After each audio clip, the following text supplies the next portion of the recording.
Hello friends, আমি Sonai. Welcome back my channel BSSP cooking with Sonai blog. আশা করি তোমরা সবাই ভালো আছো, আমিও এখন ভালো আছি। এই ভাইরাস ফিভারটা প্রচণ্ড উইক করে দিচ্ছে।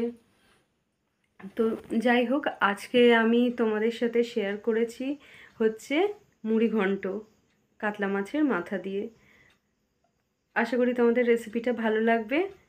আমি রেসিপিটা তোমাদের সাথে যতটা পেরেছি সহজভাবে শেয়ার করেছি। তোমরা দেখো, আর তোমরা কে কে এরকমভাবে করো আমাকে জানিও, আর কেমন লাগলো অবশ্যই জানিও। আর তোমরা কেন জানি না একদম সাবস্ক্রাইব করে পাশে থাকা বেল আইকনটা অন করছো না। প্লিজ প্লিজ প্লিজ একটুখানি সাবস্ক্রাইব করে পাশে থাকা বেল আইকনটা অন করে নাও। তোমরা একটু কমেন্ট করে জানাও আমার ভিডিওটা কেমন লাগছে, ঠিক আছে? আর ভিডিওটা যদি এখনও পর্যন্ত দেখে থাকো অবশ্যই একটা লাইক করে দিয়ে যেও। আজকের মতো আসছি, আবার দেখা হবে পরে অন্য কোনো ভিডিওর সাথে। টাটা, সবাই ভালো থেকো, সুস্থ থেকো, সাবধানে থেকো। দেখো বন্ধুরা, ভিডিওটা শুরুই করছি আজকে কাতলা মাছের মাথা ভাজা দিয়ে। তোমরা দেখতেই পাচ্ছ কাতলা মাছের মাথাটা ভেজে নিচ্ছি নুন হলুদ মাখিয়ে। তোমরা বুঝতে পারছো কি আজকে আমি কি রেসিপি তোমাদের সাথে শেয়ার করতে চলেছি? যদি বুঝতে পারো ভিডিওটা পজ করে এক্ষুনি একটা কমেন্ট করে জানাও, নাহলে আরেকটু পরে তো আমি বলেই দেবো কি রেসিপি আমি বানাতে চলেছি। দেখো বন্ধুরা, মাছের মাথাটা ভেজে তুলে নিয়ে ওই তেলের সাথে আর অল্প একটু তেল দিয়েছি, দিয়ে এবার ফোড়ন দিয়ে দিচ্ছি। দিলাম গোটা জিরে, এবার দিচ্ছি একটা এলাচ আর একটা লবঙ্গ,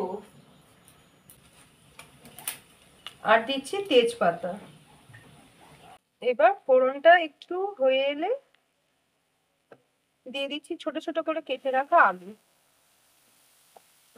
এইটা একটু নুন হলুদ দিয়ে ভেজে নেব। এবার রেসিপিটা বলেই দিই, বলাই তো হয়নি তোমাদের আজ কি বানাচ্ছি। সেটা বানাচ্ছি হচ্ছে মুড়ি ঘন্ট, আর আমি বানাচ্ছি গোবিন্দভোগ চাল দিয়ে। গোবিন্দভোগ চালটা একটুখানি ধুয়ে রেখেছি। চলো আলুটা ভাজা হোক, ততক্ষণে একটুখানি আমরা মশলাগুলো জোগাড় করে নিই। দেখো আলুটা লাল লাল করে ভাজা হয়ে গেছে। এইবার আমি কুচিয়ে রাখা পেঁয়াজ দিয়ে দিচ্ছি। পেঁয়াজটা একটু ভাজা হবে,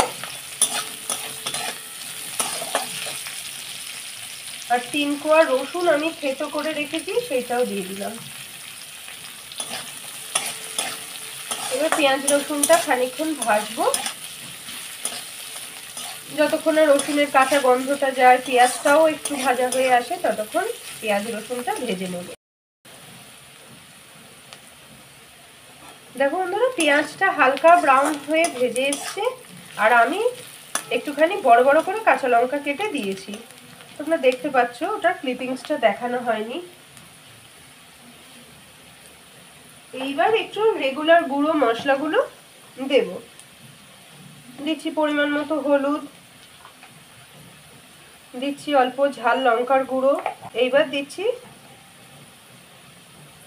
হাফ চামচ জিরে গুঁড়ো, আদা বাটা দিয়ে এবার ভালো করে একটু মিশিয়ে নেব। দেখো খুব সামান্য একটু জল দিয়েছি মশলাটা কষবো বলে, না হলে তলায় লেগে যেত।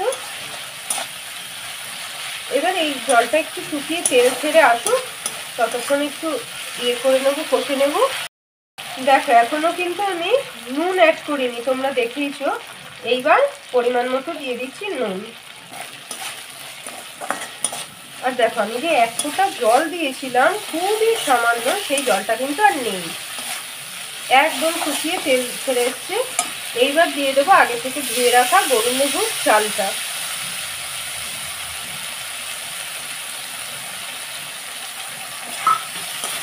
দিয়ে ভালো করে ভাজবো। চালটা কিন্তু ভালো করে একটু ভেজে নিতে হবে। চাল ভাজা হলে তোমরা বুঝতে পারবে চালটা একদম ঝরঝরে হয়ে যাচ্ছে। চালটা যতক্ষণ না ঝরঝরে হয় ততক্ষণ পর্যন্ত এটাকে ভেজে নিতে হবে। দেখো বন্ধুরা, চালটা এবার ভাজা হয়ে গেছে। দেখো কড়া থেকে ছেড়ে এসছে। চালটা যদি ভালো করে ভেজে না নাও তাহলে কিন্তু খুব একদম মানে ভালো সুন্দর মুড়ি ঘন্টটা হবে না।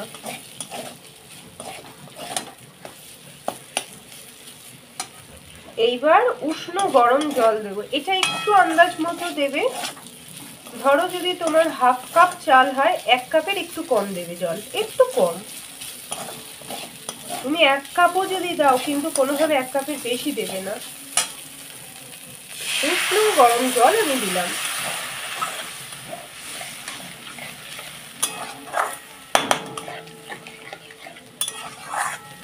দিয়ে এবার গ্যাসের ফ্লেম একদম আস্তে রেখে চাপা দিয়ে দেবো। এই দেখো বন্ধুরা, চালটা 40% কি 50% মতো সেদ্ধ হয়ে এসছে। এই সময় ভেজে রাখা মাছের মাথাটা দেবো।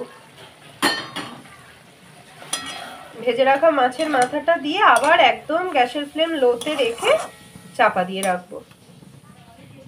আবার চাপা দিয়ে গ্যাসের ফ্লেম। এই দেখো বন্ধুরা, এবার হয়ে এসেছে, কড়া থেকে পুরো ছেড়ে গেছে আর একদম ঝুরঝুরে।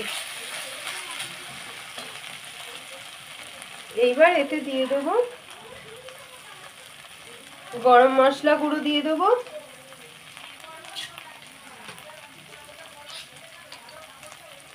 একটুখানি ঘি।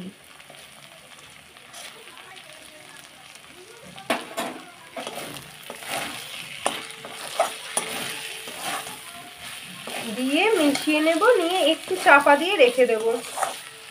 স্ট্যান্ডিং টাইমে জন্য একটু চাপা দিয়ে রেখে দেব।